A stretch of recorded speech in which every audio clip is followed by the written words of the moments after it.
ಈಗ ನಮ್ಮ ಪಕ್ಷದ ಎಲ್ಲ ವರಿಷ್ಠರು ನಿಶ್ಚಯನ ಮಾಡ್ತಾರೆ, ಮಾತುಕತೆಯಲ್ಲಿ ಭಾಗವಹಿಸಬೇಕಾ ಬೇಡವಾ ಅನ್ನೋಂಥದ್ದು.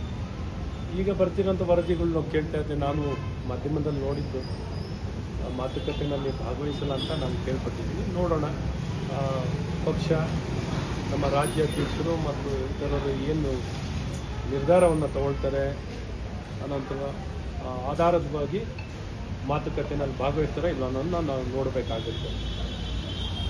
ಮುಖ್ಯವಾಗಿ ಎಲ್ಲ ಒಂದು ಕಡೆ ಕಾವೇರಿ ನೀರಿನ ವಿಚಾರದಲ್ಲಿ ರಾಜ್ಯದ ಹಿತವನ್ನು ಕಾಪಾಡೋದ್ರಲ್ಲಿ ಕಾಂಗ್ರೆಸ್ ಸರ್ಕಾರ ವಿಫಲವಾಗಿರುವಂಥದ್ದು ಭಾಳ ಸ್ಪಷ್ಟವಾಗಿ ಎದ್ದು ಕಾಣ್ತಿದೆ. ಹಾಗಾಗಿ ತಕ್ಷಣ ಕಾಂಗ್ರೆಸ್ ಸರ್ಕಾರ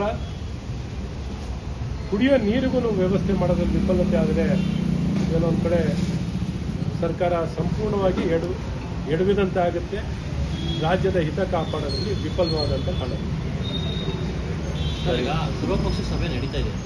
ಸರ್ವಪಕ್ಷ ಸಭೆಗೆ ಅಂದರೆ ಈಗ ಅವಶ್ಯಕತೆ ರಾಜ್ಯದ ಸಮಸ್ಯೆ ಬಂದಾಗ ಏನೇ ರಾಜಕೀಯ ಇದ್ರೂ ಬದಿಗಿಟ್ಬಿಟ್ಟು ಎಲ್ಲ ಒಟ್ಟಾಗಬೇಕು ಅನ್ನೋದು ನಿನ್ನೆ ಸಿಎಂ ಹೇಳ್ತಾರೆ.